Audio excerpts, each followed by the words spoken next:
Hello guys, welcome back to my another vlog. আৰু এতিয়াৰ পৰা vlog start কৰিলো।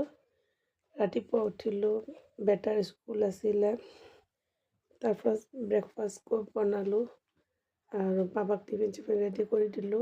ব্ৰেকফাষ্ট কৰাৰ পিছত সি স্কুলত গ'ল আৰু হাজবেণ্ডে এইটো মাছ আনিছিলে, নিচলা মাছ আৰু টেঙেৰা মাছ। মই ধুনীয়া কৰি বাছি ল'লো।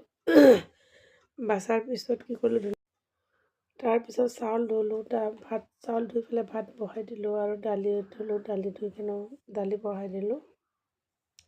বহোৱাৰ পিছত কুকাৰত বহাই দিলোঁ। তাৰপিছত ধুনীয়া কৰি মাছটো ভালদৰে ধুই ল'লোঁ, 7বাৰমান ধুই ল'লোঁ, নিমখে দি ধুই ল'লোঁ। ধোৱাৰ পিছত ৰেডি হৈ গ'ল মোৰ মাছ। তাৰপিছত চব্জি কাটি ল'লোঁ, চব্জি ওলালোঁ, মটৰ, বিলাহী, বেঙেনা, আলু এইবিলাক চব্জি মিক্স চব্জি বনাম। কাটি কেনে ধুনীয়া কৰি ধুই ল'লোঁ, ধুই কেনে কেৰাহীত তেল দি দিলোঁ, পিঁয়াজ দিলোঁ, ভাজি কেনে চব্জিখিনি দি দিলোঁ ধুনীয়া কৰি। তাৰপিছত লাৰি কেনে ঢাকনা মাৰি দিলোঁ। তাৰপিছত তেল গৰম কৰি কেনে পিঁয়াজখিনি ভাজি ল'লোঁ ধুনীয়া কৰি। টেঙেৰা মাছখিনি বনাম, টেঙেৰা মাছটো ধুনীয়া কৰি বনাম। সুদা পিঁয়াজেদি, বিলাহী চিলাই নিদিওঁ, পিঁয়াজেদি ভাল লাগে খাই কেনে। ধুনীয়া কৰি পিঁয়াজটো 3বাৰ ভুনি ল'লোঁ। ভুনাৰ পিছত অলপ পানী দি দিলোঁ, পানী দি কেনে ঢাকনা মাৰি দিলোঁ। তাৰপিছত আকৌ ভুনিলোঁ, ভুনা কমপ্লিট হৈ গ'ল। কমপ্লিট হোৱাৰ পিছত মাছখিনি ধুনীয়া কৰি দি দিলোঁ। এইবিলাক মাছ আকৌ ফ্ৰাই নাখায়, লোকেল যে, চালানীবিলাকে ফ্ৰাই কৰি খাব লাগে। তাৰপিছত টেঙেৰা মাছখিনি তুলি আহিল।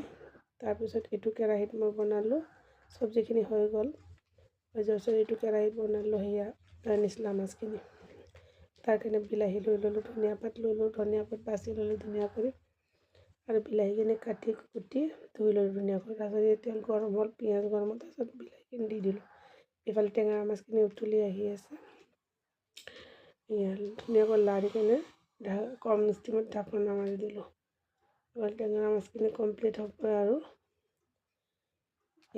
দেখিছে বিলাহীখিনি ধুনীয়া কৰি 3বাৰ ভুনাৰ পিছত বিলাহীখিনি হৈ গ'ল, সিজি গ'ল। তাৰপিছত নিচলা মাছখিনি দি দিলোঁ তাতে। তাৰপিছত ধনিয়াখিনি ভালদৰে বাছি কেনে কাটি উঠি ধুই ল'লোঁ, ধুই কেনে নিচলা মাছটো দি দিলোঁ তৰকাৰীটোত আৰু ইফালে টেঙেৰা মাছৰ তৰকাৰীটো দি দিলোঁ। তাৰপিছত ঢাকনা মাৰি দিলোঁ, দুটাই উতলি আহিল। তাৰপিছত তৰকাৰী হৈ যোৱাৰ পিছত ধুনীয়া কৰি কিচেনটো ধুনীয়া কৰি চাফা কৰি ল'লোঁ। চাফা কৰি বাচন ধুই ল'লোঁ ধুনীয়া কৰি চাফা কৰি দিলোঁ। বাচন ধুই ল'লোঁ, চব কাম কমপ্লিট কৰি কেনে ফ্ল'ৰটো ধুনীয়া কৰি ঝাৰি দিলোঁ, ধুনীয়া কৰি চাফা কৰি দিলোঁ। চাওক মোৰ কিচেনৰ লুক বনাই ল'লোঁ, ৰেডি হ'ল, কামো হৈ গ'ল, এভৰিথিং হৈ গ'ল। তাৰপিছত কি কৰিলোঁ, কাপোৰ ধুব আহিলোঁ। কাপোৰ ধোৱাৰ পিছত গা ধুই কেনে ছটত লৈ গ'লোঁ মেলিবা। ভণ্টিও ৰ'দত বহিব গ'ল, তাইও গা ধুই আহিল, কৈছে ৰ'দত বহিব। তাৰপিছত বাবু আহিল স্কুলৰ পৰা। খোৱা লোৱা হোৱাৰ পিছত তাক মই পঢ়াব বহিলোঁ, এক্সাম আছে, আছামিজ পঢ়াই আছোঁ। তাৰপিছত টিউশ্যন আহিল, টিউশ্যনো পঢ়ালোঁ। আৰু ভাল লাগিলে লাইক কৰক, ছাবস্ক্ৰাইব কৰক, কমেণ্ট কৰক। আজি ইয়াতে এণ্ড কৰিলোঁ, বাই।